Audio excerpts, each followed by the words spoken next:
Magandang araw sa ating lahat mga bossing.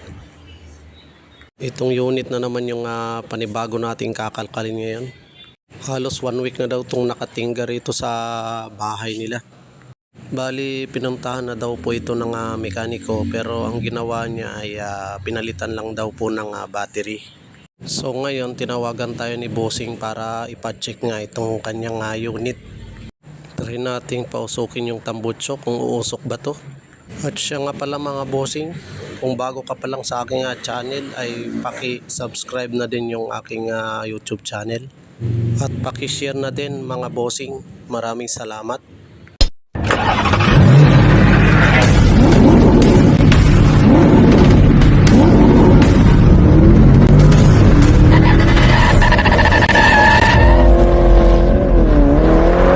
Nandito na tayo sa loob. Try nating i-start.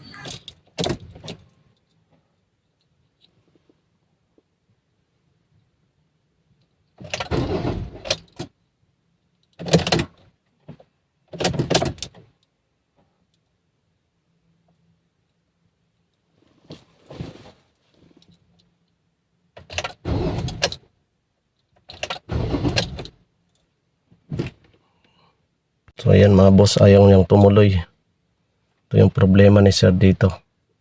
Ayaw daw mag-start tapos nagpalit na siya ng battery. So ngayon, pinuntahan ko rito sa kanyang bahay para serbisan.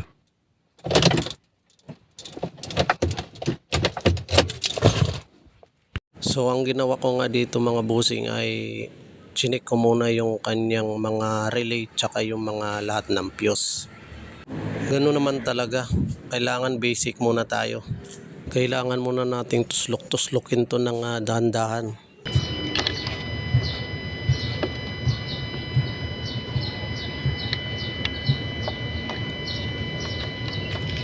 Nasilang kasi to, mga Ford na to eh.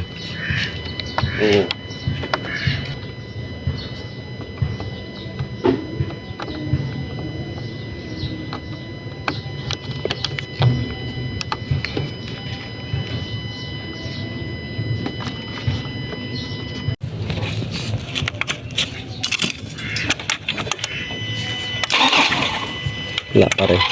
Okay na po, pagipatay po.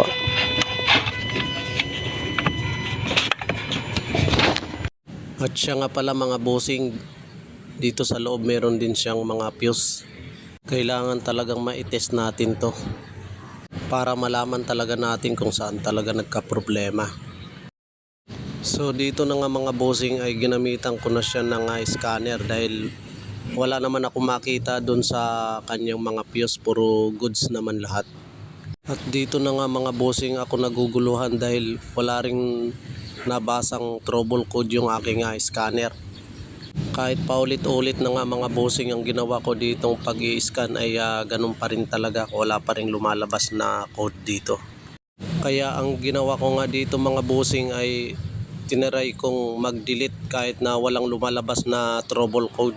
So ayan, nakikita nyo na naman siguro mga bossing na kung ano-ano na yung mga pinagpipindot ko dyan. Kapag makaranas kayo ng mga ganito mga bossing na walang lumalabas na trouble code sa inyong scanner, try nyo lang pong i-reset. Ganun lang din po ang ginawa ko kaya umandar na siya.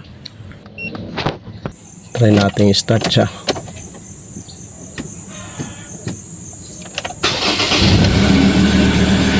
Ayan. So ayan na guys, umandar na siya.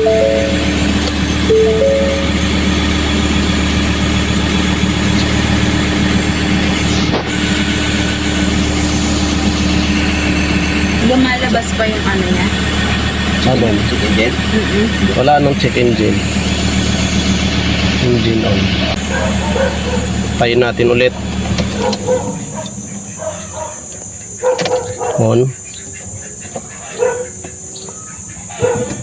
Start. Yun. Okay na siya sir. Wala tayong nakita na trouble code sa kanya. Yun na.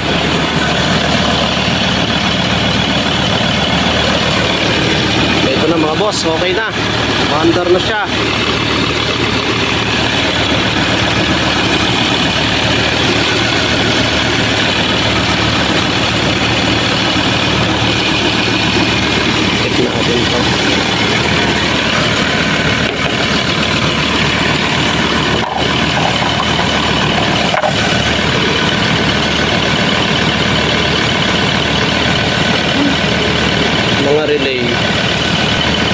Loose contact lang siya.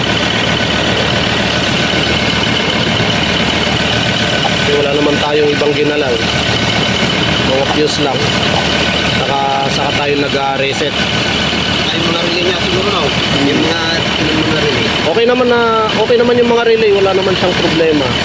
Bali nilinis lang natin yung mga terminal. Saka chinek din natin mga fuse sa loob, okay, buo naman. Okay naman, yun lang. So ayan na boss, umaandar na siya. Bali nag-reset lang tayo. Kasi wala naman siyang trouble code na nilabas. So ayan, nireset lang natin. Saka tayo nag-check ng mga fuse. Ford Ranger na 3.2. Ayan, 3.2 na Ford Ranger. 2017 model na sir, no? 2017 model na Ford Ranger. So yun lang po ang problema niya, kung bakit ayaw umandar. So success naman yung ginawa natin mga boss. So, hanggang dito na lang at maraming salamat po. God bless po sa inyo.